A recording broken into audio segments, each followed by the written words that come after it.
personas, pero muy, sean todos y todas muy bienvenidos. Estoy muy contenta de poder presentar hoy día en nuestro primer encuentro ICLAC, en donde presentamos a uno de nuestros senior advisors, em, Evelyn Hudehart, profesora de la Universidad de Brown, y una profesora con una enorme trayectoria sobre la historia de las Américas, ¿verdad? De América Latina y especialmente de la migración asiática en América Latina, sobre a presentar sus libros, sus premios, sus estadías de investigación, y me ha pedido no quitarle tiempo de presentación. Así que voy a dejar ahora con ustedes a Evelyn y después igual de todas maneras su perfil lo pueden encontrar y si tienen preguntas, más Ah, que bienvenidas. Así que Evelyn, the floor muy is bien. yours. Welcome y Muchas gracias por estar gracias. acá. Sí, muchas gracias, mi gran amiga María. Buenas tardes, queridos colegas de ICLAC y de otras partes presentes hoy. Me da mucho placer formar parte de asesores de ICLAC y la oportunidad de platicar con ustedes sobre mi trabajo de la diáspora china en las Américas. Como se ve en el título de mi charla, voy a ampliar el ámbito de mi presentación para comentar brevemente sobre otras diásporas asiáticas a las Américas, específicamente a la América Latina y al Caribe. Me refiero a la Filipina, la India Oriental o Sudasia, la coreana, la japonesa y una sorpresa al final. Sin duda, la diáspora china, en sentido temporal y territorial, es la más duradera. Varios movimientos migratorios casi continuos a través de 5 centurias de tiempo, diseminados a todas partes de las Américas, desde Canadá a Chile.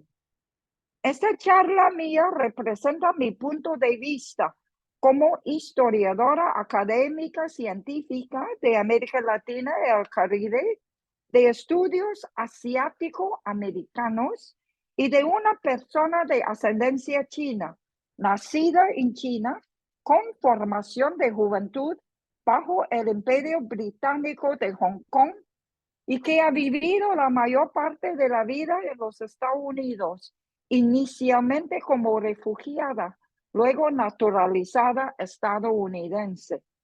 Por ende, mi punto de vista puede ser un poco idiosincrática, es decir, no conforme a la historia típica de movimientos migratorios chinos y asiáticos y sus descendientes en América Latina y el Caribe.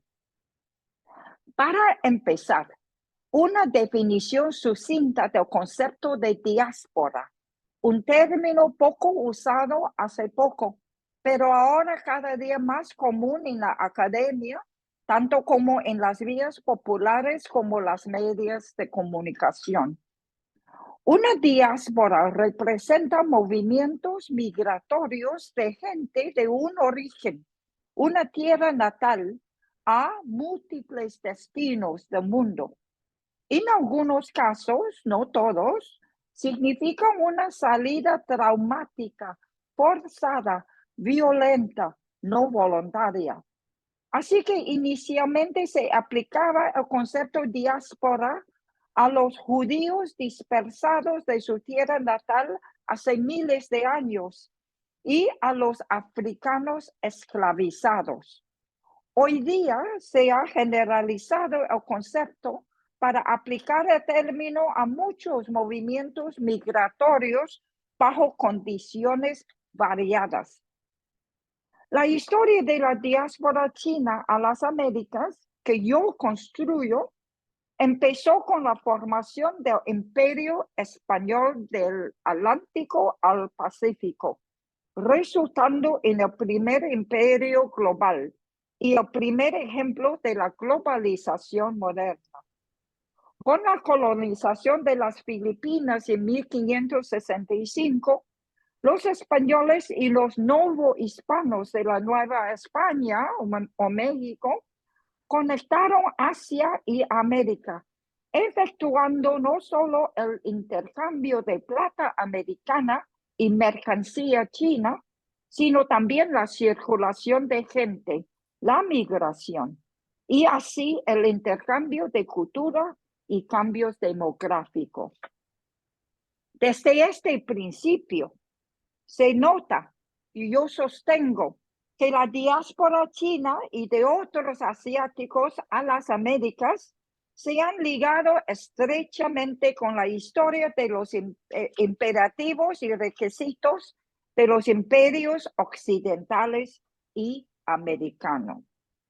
Bueno, empezamos. Perdón, aquí.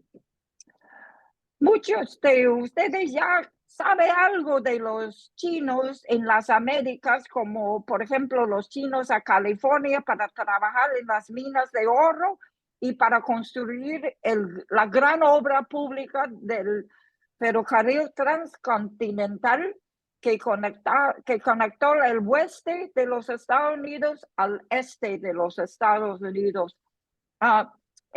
Esta gran obra pública se ocurrió durante el mismo tiempo de la guerra civil de los Estados Unidos y fue autorizado por el presidente Lincoln. Aquí tienen algunas imágenes, ¿no? De los trabajadores chinos en California. Yeah. Y que se conoce casi todos ustedes, se supone. Pero chinos, mira, ya. Pero chinos en las Américas no se conoce mucho y yo hoy día les voy a dar una visión de los chinos que yo digo son escondidos en plena vista por toda América Latina del Caribe, ¿no? Pero para empezar, les voy a introducir, aquí tiene un mapa del Imperio Español, ¿no? Del Atlántico al Pacífico conectado todo al mundo, ¿no? Y voy a hablar principalmente de los chinos en esta parte de las Américas, ¿no? De América Latina y del Caribe. Bueno, para empezar, permíteme introducirles a algunos personajes asiáticos a las Américas. Los primeros asiáticos a las Américas se encontraron en la Nueva España, México, mucho más antes que los que fueron a California, mucho más antes. ¿Sí? Aquí tengo, les presento un japonés cristiano de nombre Luis de Encio, que se hizo un empresario principal de Guadalajara, México, en el principio del siglo XVII. Él fue miembro de la clase samurái de Sendai, Japón, un cristiano que tuvo que de salir de su país y se fue a México para evadir la persecución de cristianos en Japón.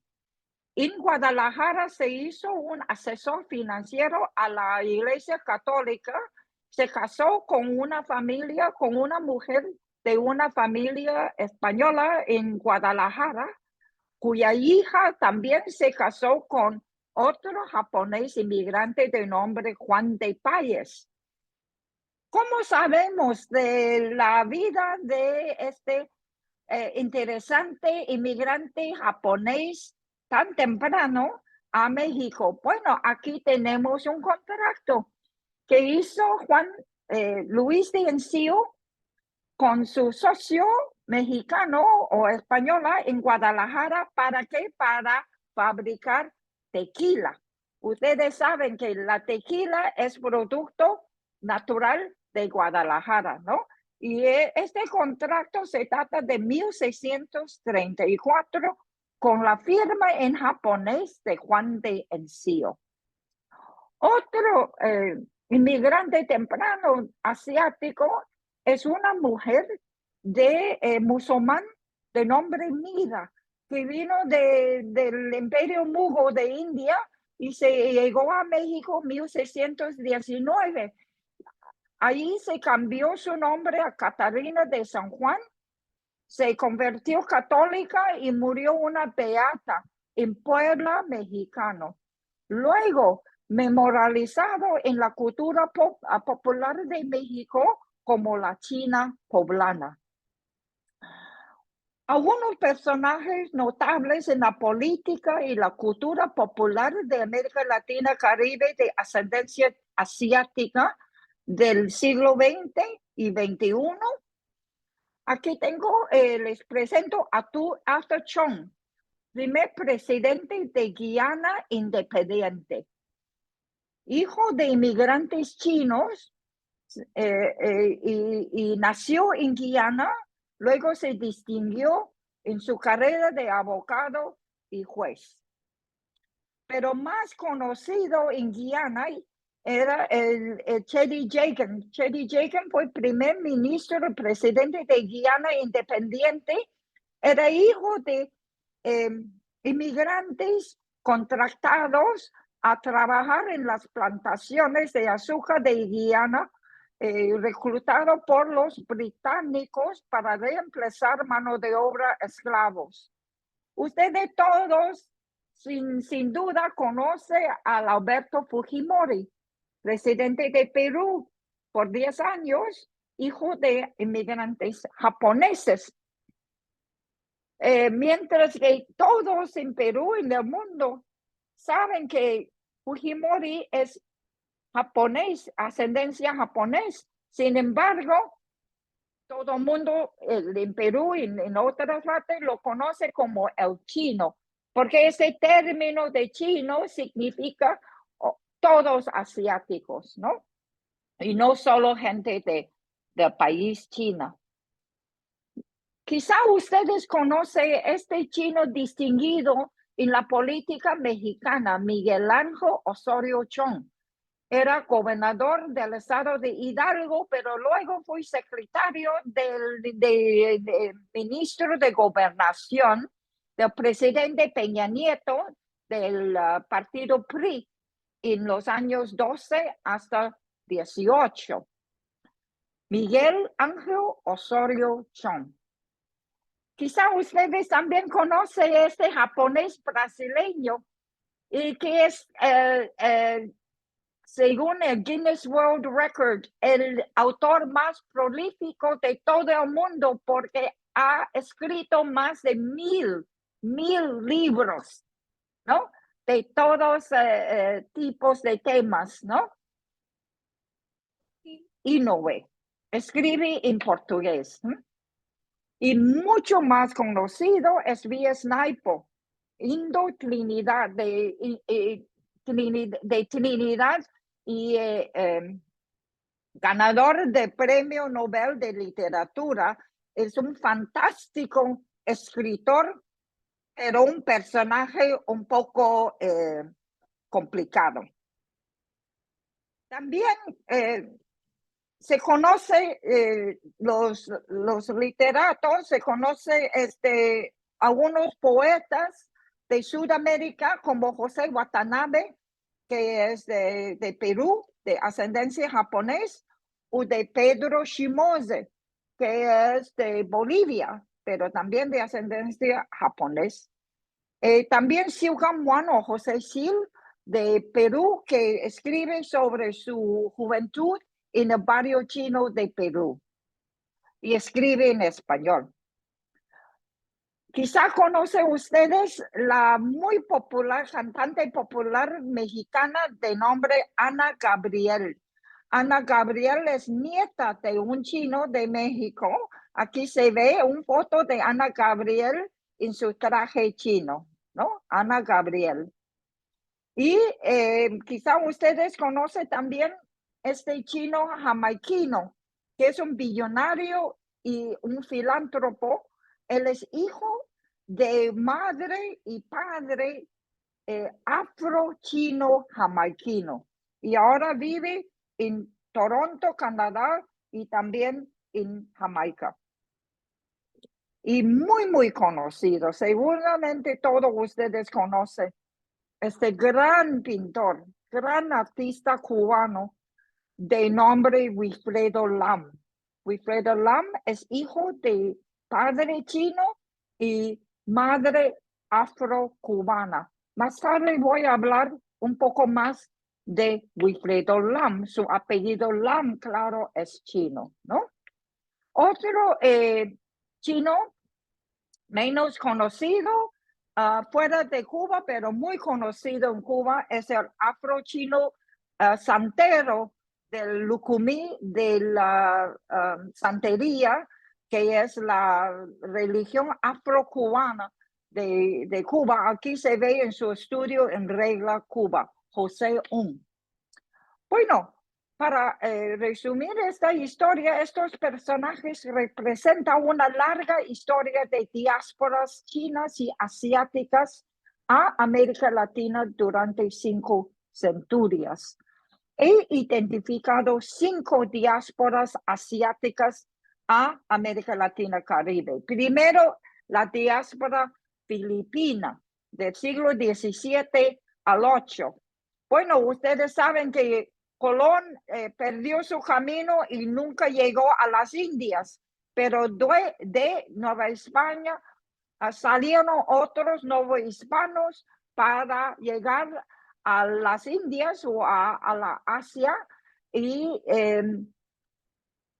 se conquistaron y colonizaron el archipiélago que ellos nombraron las Filipinas según el emperador Felipe II. Y hizo Manila su capital. Y de Manila los españoles, los novohispanos y españoles lanzaron el Tratado de Nao de Manila, que llevaron plata, mucha plata, grandes cantidades de plata de Potosí, Perú y de México para intercambiar para mercancía de muy alta categoría manufacturada en China y otras partes de Asia, pero principalmente de China, mercancía de lujo y de consumo popular, notablemente la seda, otros textiles, la porcelana, las especias y otras cosas de laca y de marfil. Pero menos discutido, menos conocido, fueron los asiáticos que también cruzaron el Pacífico en la otra dirección. Cuando regresaron los galeones de Manila a Acapulco, a México, había pasajeros. Estos pasajeros en sus grandes números eran los asiáticos. Y entre 40, se estima, entre 40 hasta 60,000, hasta 100,000 asiáticos de muchas etnias llegaron a Manila, ¿no? Durante la época colonial del Imperio Español. Aquí se ve la ruta que tomaron los asiáticos cruzando al Pacífico a las Américas. Y de las Américas también algunos llegaron a España, a Roma y a otras partes de Europa. Aquí hay una foto bellísima del barrio chino de Manila. Y por ser Manila una extensión de la Nueva España, yo digo que este Parián, el barrio chino de Manila, era el primer barrio chino de América, porque Manila fue parte de Nueva España, América. Aquí tiene una imagen de los chinos vendedores en las calles, ¿no? Bueno, aquí de Manila, pero la gran parte, la mayoría de estos asiáticos que incluyeron a Luis de Encillo y Catarina de San Juan, que ya hemos visto, pero la mayoría de ellos eran indígenas de las islas Filipinas, como la isla grande de Luzon, que hablaban tagalog, ¿no? Entonces yo denomino esta diáspora la diáspora filipina. En los archivos, los documentos refieren a estos asiáticos inmigrantes como indios y a veces como chinos o indios chinos, ¿no? Que este término chino es un término genérico para todos asiáticos. Bueno, ¿qué pasaron con estos indios chinos? Bueno, como Luis Encillo, que ya les he contado, ellos se mezclaron con la población local y dentro del tiempo, a través del tiempo, no se mantuvieron sus propias colonias distintas en México y en otras partes de América Latina como Perú, pero en los censos se habían notado su presencia. Pero más importante, yo digo, y que lo que más ha perdurado de esta presencia china en América Latina y que es visible hoy día es la cultura material asiática. Sobre todo, esto es el legado de la presencia china de la época colonial. Aquí tengo algunos ejemplos de la fina cultura material, la gran parte elaborados por artesanos muy cualificados de Manila y exportado en los galeones de Manila a las Américas y de las Américas a Europa. Aquí tengo una pintura de la Condesa de Monteblanco con su traje de seda china.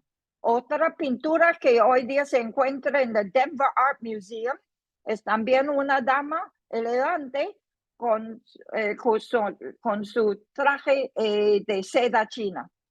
Aquí tenemos la Santa Rosa de Lima de marfil, ¿no? Había miles de estas estatuas de marfil distribuidas por toda la América Latina. Aquí es en San Jerónimo, también es de marfil. Y un escritor de lacquer y pintado, ¿no? También de China, ¿no? Con los motivos, con los pintura china. Aquí tengo algunos ejemplos de la fina porcelana.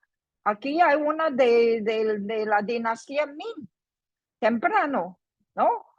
Y en México se elabora, fabrica una cerámica talavera blanco-azul que es una copia de la porcelana china. Así se ve un intercambio cultural entre China y América, ¿no? También otro tipo de sincretismo que a mí me fascina es el sincretismo cultural que se ve por esta estatua de la Guanyin, que es una diosa china, y la Madonna de la religión católica. La Madonna siempre se ve con el niño Cristo y la diosa Guanyin jamás, pero aquí se unen las dos, se ve la Guanyin y el niño, ¿no? Segunda diáspora es la diáspora de los indios orientales u sudasiáticos, ¿no? Ya he mencionado la mujer Mira que se hizo Catarina de San Juan, hoy día la China poblana. Pero había muchos indios de India reclutado a trabajar por los británicos en sus colonias caribeños después de la abolición de la esclavitud. Estos indios llegaron a las islas británicas del Caribe bajo contratos de 5 años. Pues se fueron a lugares, a colonias Guyana, Trinidad, Jamaica, ¿no? No, típicamente comúnmente se refiere a estos trabajadores contratados con este nombre culi. Culi es una palabra hindú, ¿no? Y entre ellos entre ellos les he introducido el gran escritor V.S. Naipaul, novelista de Trinidad, y también el ministro Cheddi Jagan de la Guiana, ¿no? Tercera diáspora es la coreana. Las coreanas llegaron a América Latina en medios del siglo XX, durante la guerra y la posguerra, cuando Corea se dividió en dos países en conflicto entre ellos y sus economías desastres. Muchos coreanos en esa época emigraron a Sudamérica, a Argentina, Brasil, Chile, Paraguay, y donde establecieron pequeñas industrias textiles y emplearon trabajadores, por ejemplo, de Bolivia y del lugar. Pero un grupo de coreanos, como 1,000 hombres y mujeres, fueron reclutados a trabajar en el Yucatán de México en 1905 como contratados para las plantaciones de henequén. Henequén es una planta de fibras, ¿no? Para la agricultura. En el año 1920, 300 de ellos emigraron a Cuba para cultivar henequén en Cuba para las industrias azucareras. Y aquí se mantiene, aquí se ve una foto que tengo yo de los coreanos que reemigraron del Yucatán, México, a Cuba. En esa época los coreanos fueron miembros del Imperio japonés y introdujo entonces el Imperio japonés en la historia de migración asiáticas a América Latina. Ellos fueron sujetos de Imperio japonés, los que fueron a Yucatán y luego a Cuba. Aquí se tiene una familia coreana en Cuba y hoy día esta colonia coreano-cubano sigue manteniendo su comunidad y su cultura. Aquí se ve una familia en Varadero, Cuba. Siguiente, la japonesa diáspora. Ya hemos visto Luis Ciencio y Juan de Páez y otros japoneses que fueron a México temprano en el siglo XVII, pero la gran emigración japonesa a América Latina tuvo lugar en el siglo XIX, ¿no? Y hasta las décadas antes, pre-guerra, Segunda Guerra. La migración fue organizada entre estados como Brasil, Perú y el estado de Japón. El más destacado de los descendientes de estos inmigrantes japoneses a Perú es el Alberto Fujimori, el chino, ¿no? También Ryoji Inoue, el escritor prolífero de Brasil, y muchos más. Pero muy poco conocido es que en ciertos países como los japoneses, algunos fueron llevados de Perú, de Brasil, a los Estados Unidos para los campos de concentración. Pero en México también se estableció en el México Norte un campo de concentración para los japoneses de México durante la Segunda Guerra Mundial. Aquí tiene Alberto Fujimori unas fotos del campo de concentración en México. Bueno, la migración japonesa y el imperio japonés. Estudios recientes de la migración japonesa a las Américas, a Hawái, a California, y en el siglo XIX, principios del siglo XX, en esa época, estos recientes trabajos proponen un análisis importante de que esa generación de inmigrantes se consideran la vanguardia de la expansión del imperio japonés al occidente. Y por esta razón se considera superior a los otros asiáticos en las Américas. Pero lo que no se tomaron en cuenta, esta generación de inmigrantes japonesas, en el principio era la confrontación con el racismo antiasiático en los Estados Unidos y que resultó en la Segunda Guerra en la encarcelación colectiva y masiva en los campos de concentración en los Estados Unidos, ¿no? Estos campos de concentración. Había como 7 u 8 de estos campos para casi 200,000 japoneses. Bueno, la diáspora china, para concluir, ¿no? Esta charla, claro, la diáspora china era la más grande y duradera. Chinos fueron los primeros inmigrantes a América Latina, como ya hemos visto. Y en mi análisis, la historia que yo estoy elaborando de la China diáspora, yo empiezo con el Imperio Español en el siglo XVI, XVII.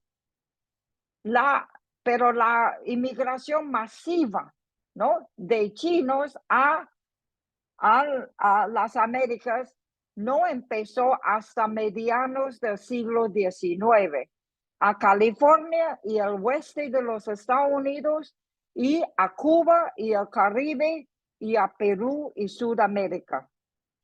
Ustedes ya saben que la migración de chinos a la California para la agricultura, las minas y la construcción del ferrocarril.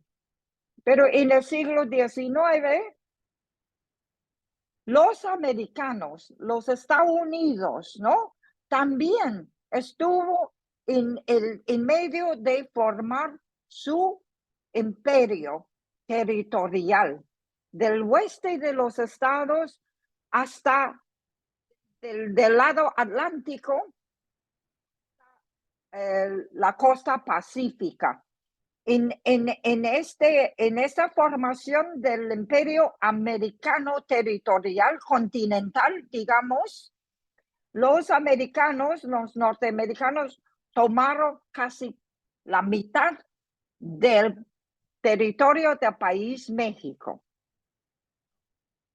Y del territorio que tomó de México, ¿no?, se construyó la gran agricultura de California. Y la mano de obra principal, original de esta mano de obra en la agricultura de California, fueron los chinos. Pero al excluir a los chinos trabajadores en los años 1882, dejaron entrar muchos mexicanos y más tarde dejaron entrar filipinos cuando los Estados Unidos cruzaron, expandieron al ultramar para colonizar primero a Hawái y luego a las Filipinas, después de expulsar a los españoles de las Filipinas. Y en esta manera llegaron también filipinos al final del siglo XIX y principios del siglo XX para reemplazar a los trabajadores agrícolas chinos de California, ¿no? Entonces, ¿a dónde fueron los chinos? Vamos a ver.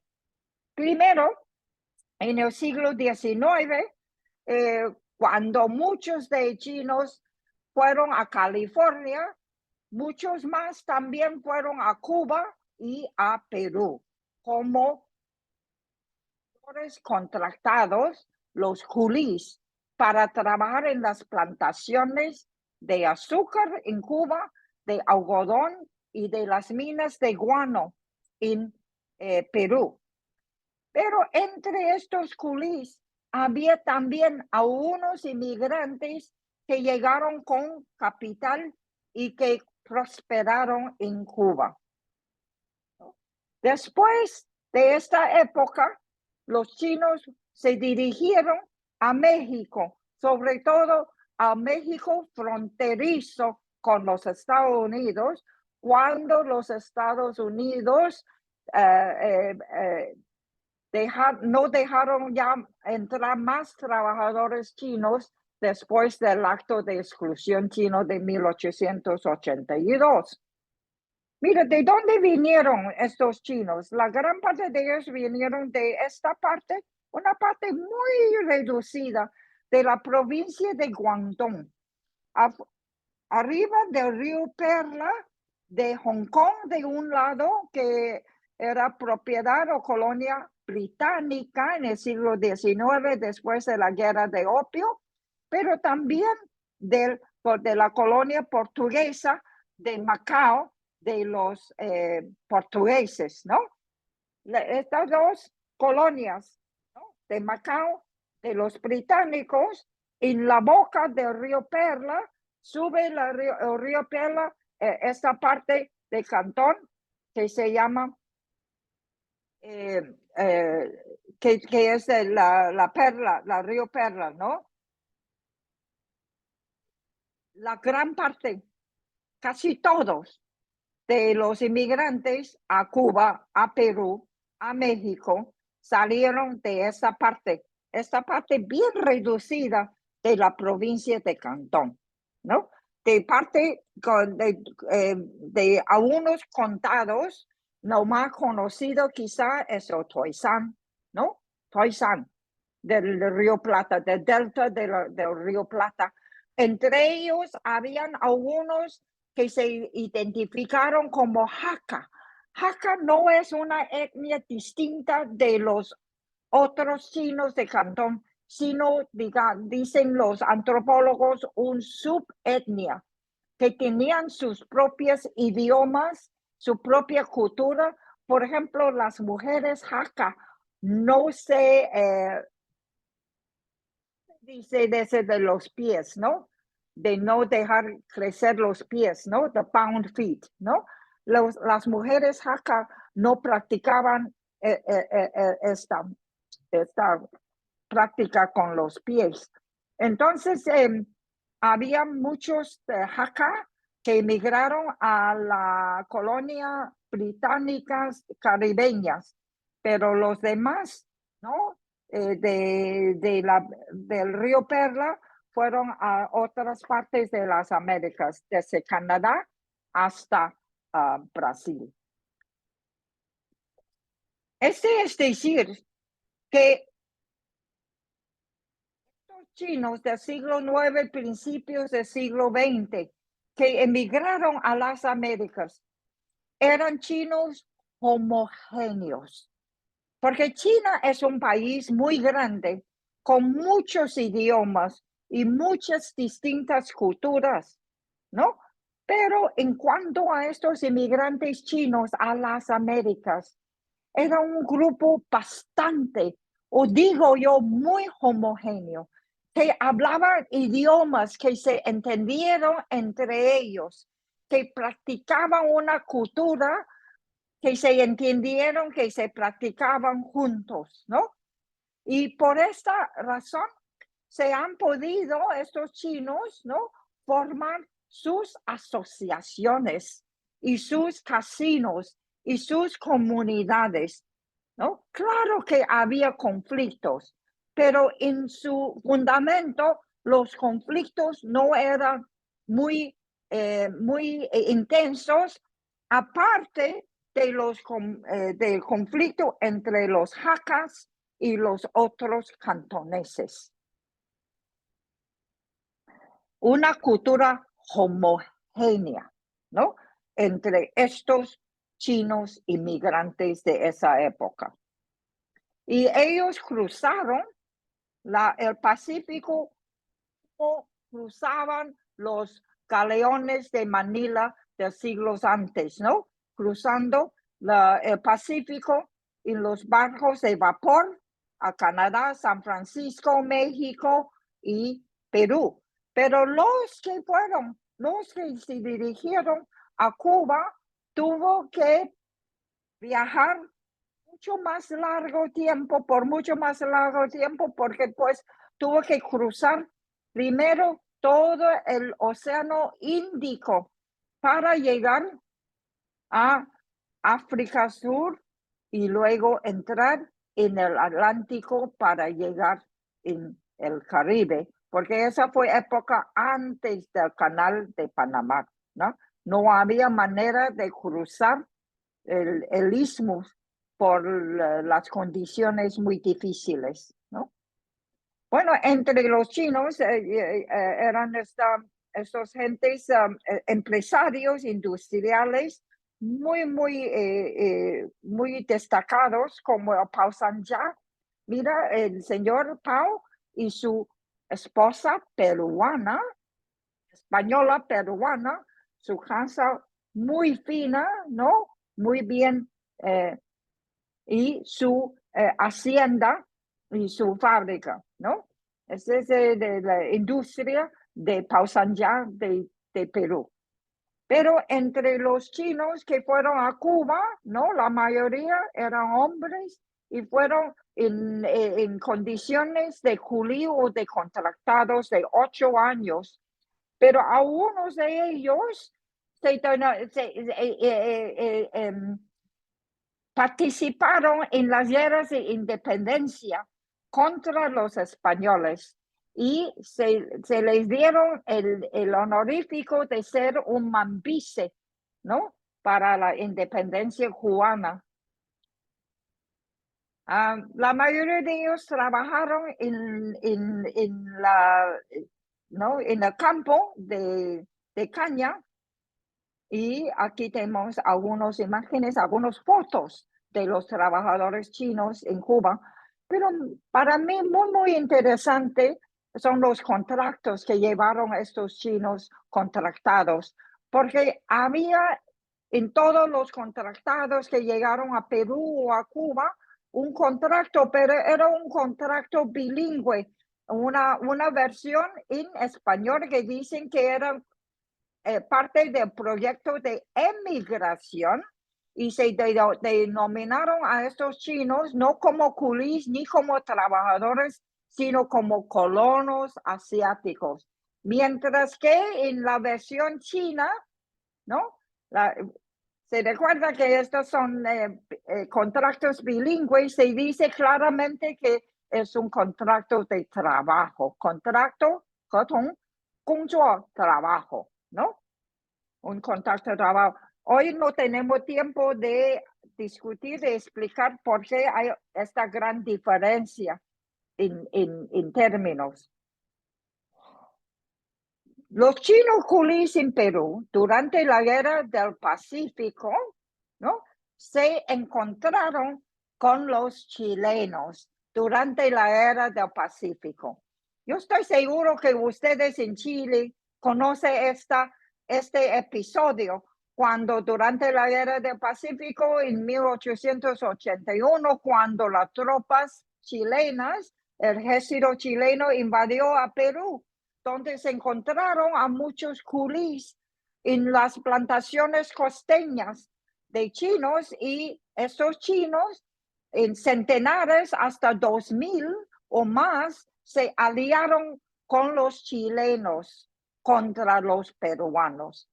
El motivo de los chinos en esta alianza estratégica era simplemente liberarse de sus contratos. Había casi 100,000 chinos contratados en Perú.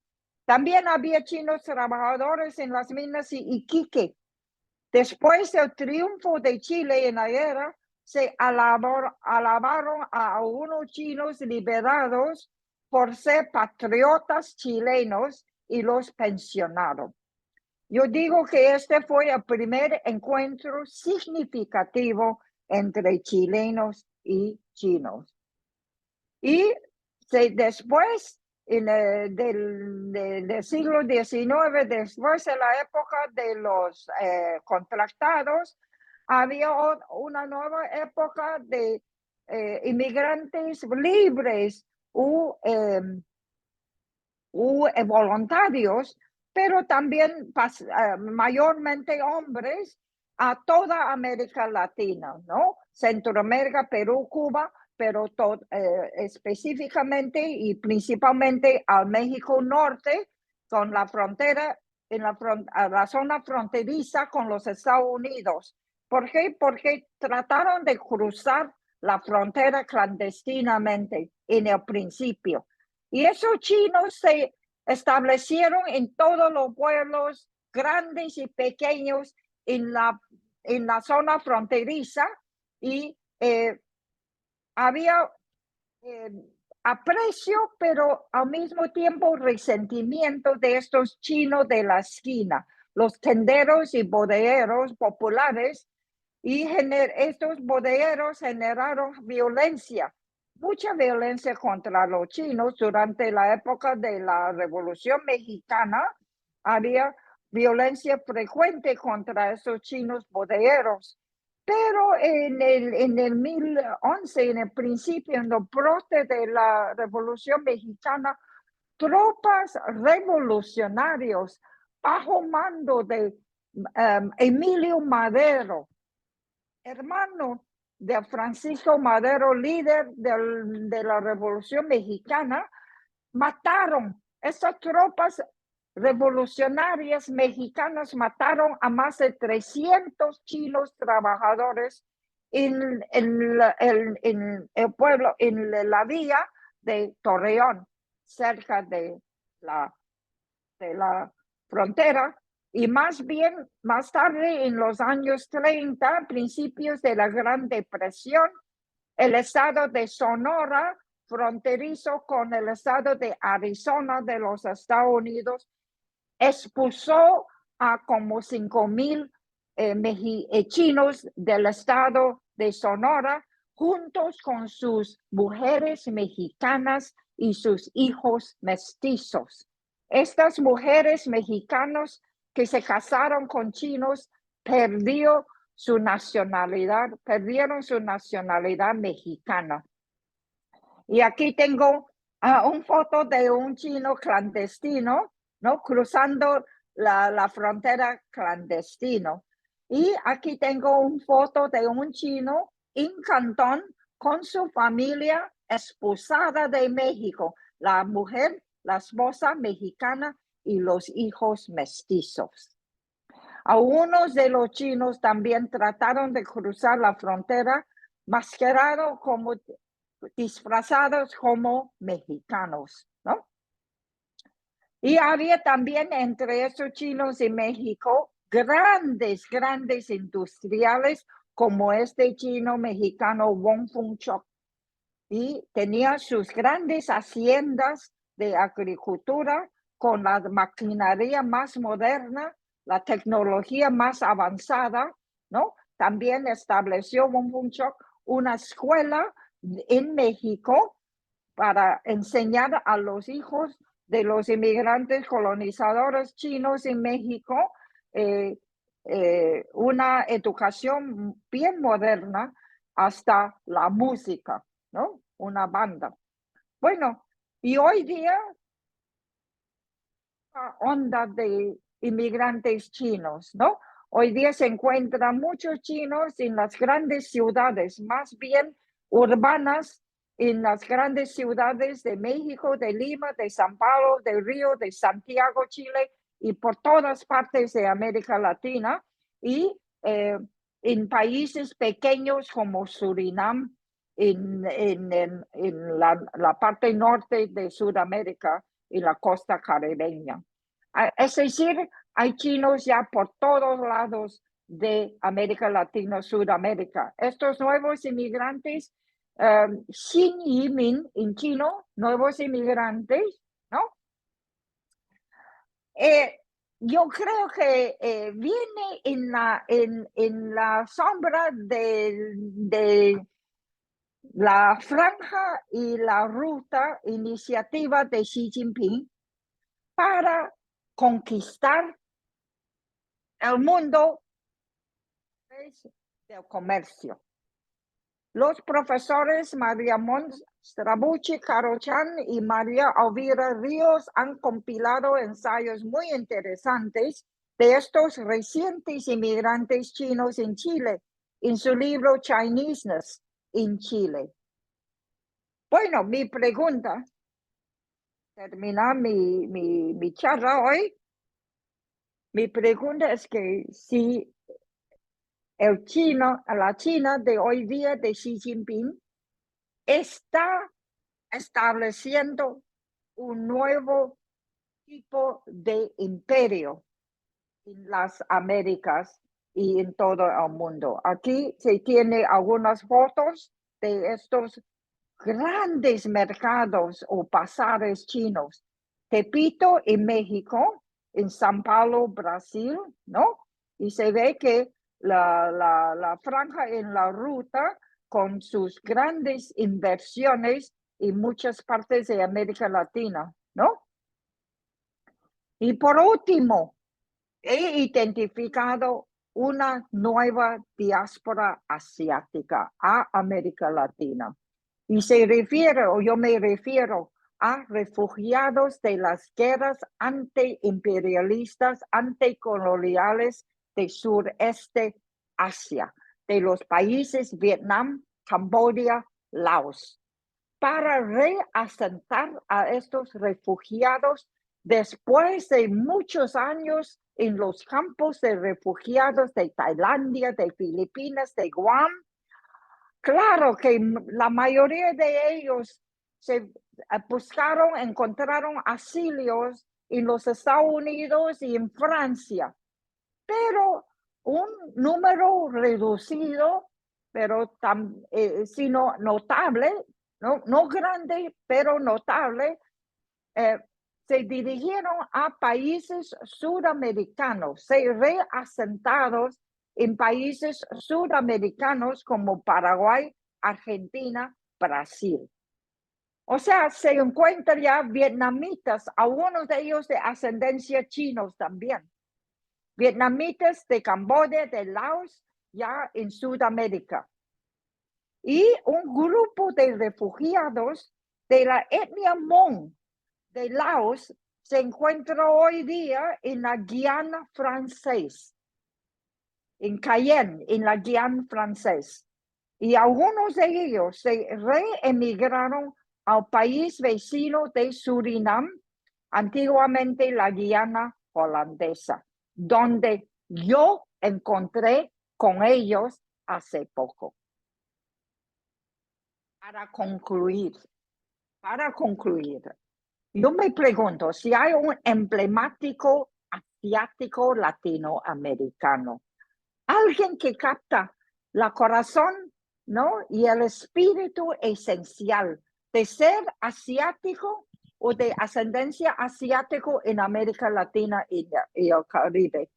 Pero alguien que también capta la distinción de ser asiático en un mundo multirracial, multicultural, un mundo construido por pueblos indígenas, por colonos europeos, por gente originalmente esclavizados de África y de Asia, asiáticos de muchos orígenes. Para mí, el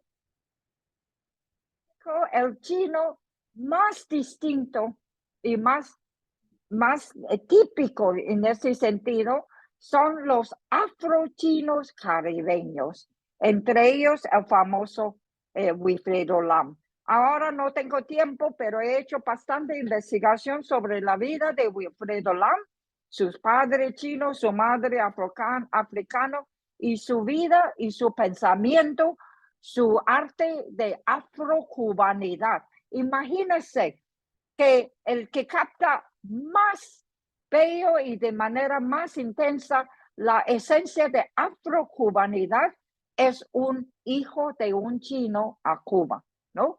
Wilfredo Lam. Su gran mentor era una santera de la santería, ¿no? Su tía. Aquí están las pinturas de Wilfredo Lam, ¿no? Que se encuentran en todos los grandes museos. Y un poeta Regino Pedroso, afrocubano, chino de Cuba. Nicolás Guillén, otro poeta cubano, describe la sangre que corre por las venas de Regino Pedroso, de la esencia espiritual, dice Guillén, ¿no? La sangre, la esencia espiritual, en esta manera. Dice que aquí, en sus venas, se ve, se corre en un río ancho y lento, las aguas que pasa primero por Asia y África, antes de llegar a Cuba. Muchas gracias. Aquí termino mi pequeña charla con ustedes. Gracias por su atención. Muchas gracias, Evelyn, por esta presentación y efectivamente es muy interesante estas como distintas conexiones de las cuales nos has hecho un recorrido desde el siglo XVI hasta el siglo XXI y con una proyección de futuro muy interesante y desafiante, ¿verdad? Hay una pregunta en el chat, no sé si Elena la quiere hacer en voz alta, Sí, pero si no la puedo hacer yo, de Elena Gull, ya. que pregunta, ¿cómo ha influenciado el trabajo literario chino en América Latina y cómo podríamos, los latinos, trabajar con la literatura china? Dice gracias. Muy bien. Bueno, se recuerda que yo he referido a ciertos poetas latinoamericanos como José Watanabe y Pedro Shimoze, ¿no? De Perú, de Bolivia. También hay un gran escritor, cuentista, Xiu Gambuano, José Xiu de Perú. En ese momento estoy colaborando con José Xiu mismo, con un traductor americano de sus cuentos de español al inglés y de un colaborador en Beijing, China, de sus cuentos de chino, de español a chino, para producir una edición trilingüe de este escritor chino-peruano. Pero también V.S. Naipaul, se supone que las obras principales de V.S. Naipaul de Trinidad se ha traducido al español, ¿no? Pero también él escribe en inglés, ¿no? Y todos ustedes, supongo, pueden leer sus trabajos en inglés. Hay un montón de escritores británicos caribeños que escriben en inglés, ¿no? Los demás, Ryoki, ¿se recuerda al señor Ryoki de Brasil, que ha publicado más de mil libros en portugués, ¿no? Y es el escritor más conocido en Brasil, quizá. Entonces yo digo que hay una gran variedad de literatura de clase popular hasta clase muy alta de novelistas, ¿no? Se encuentra. Y no he tenido hoy día oportunidad de hablarles del arte, de las pinturas, de las otras tipos de arte que ha producido estos asiáticos, descendientes de los asiáticos. Además, aparte de Wilfredo Lam, del gran Wilfredo Lam, y de Regino Pedroso, en Cuba hay muchos más, ¿no? En todas partes de América Latina hay muchos escritores, están, ¿no? Elaborando estudios de estos escritores, ¿no? Cada día más estudios, ¿verdad, María? Tú Sí, estudias literatura, tú misma sí. estudias este tipo de literatura, ¿no? Sí, estaba pensando en eso. Hay varios textos. Yo he trabajado sobre todo sobre no miembros de la diáspora que también escriben sobre China. Así que ahí te voy a escribir, Evelyn. Sí, Tenemos la sí, los que sobre, escriben sobre sobre. asiáticos y los asiáticos que escriben de sus experiencias y de otras, ¿no? Exactamente. Ya. Gracias, Evelyn. Johannes tiene la mano levantada y vamos a tomar Sí, esta última pregunta. Muchas gracias. Qué suerte tengo que me permite la Que- pregunta. Ha sido muy interesante escuchar a usted. Hasta el momento he tenido solamente la posibilidad de ver algunos de sus trabajos.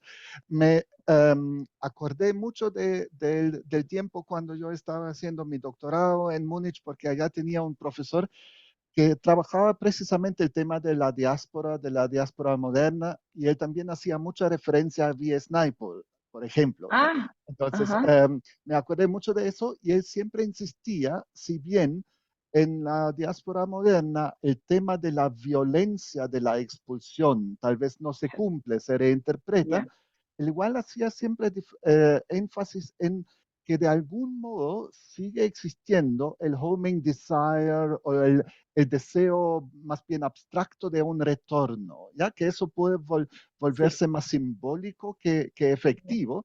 Pero yo sí. me preguntaba, en los casos que usted nos presentó con el mestizaje, con el sincretismo, ¿desaparece ese homing desire o se transforma en algún modo? ¿Qué diría usted? Sí, muy buena pregunta.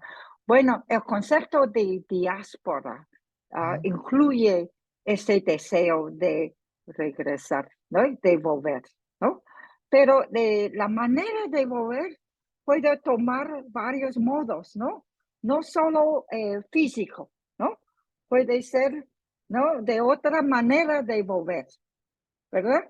Y los descendientes de estos inmigrantes chinos, algunos de ellos también han vuelto para primero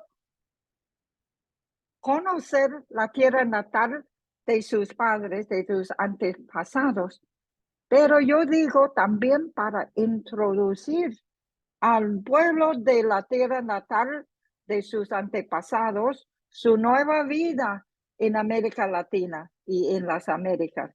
Así que es más bien, según mi parecer, un intercambio, ¿no? De conocimientos, de experiencias. Bueno, es una corta respuesta a tu buena pregunta, Johannes. No, muchas gracias. Muchas gracias y en honor al tiempo, porque tratamos de que esto sea una hora. Muchas gracias, Ya, Evelyn. Estamos muy, bueno, muy contentos de tenerte aquí sí, sí, y bueno, gracias. Y nosotros vamos a seguimos en tener más. contacto.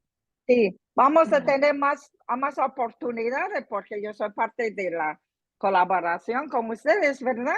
Entonces, Exactamente. no, espera la próxima oportunidad de dialogar con ustedes, ¿no? Sí, esta es Nada más nuestra, que, sí, sí, sí, esta es nuestra primera sesión con una senior advisor y que ya, estamos aprovechando estas instancias para poder presentar en el fondo cómo ICLAC trabaja con académicos, investigadores en distintos lugares del mundo, que sus preguntas nos sirven mucho, digamos, desde Chile, desde América Latina, para seguir pensando la investigación y el trabajo. Así que muchas, muchas gracias. gracias, Que gracias estés a muy bien. ustedes, gracias. Nos vemos.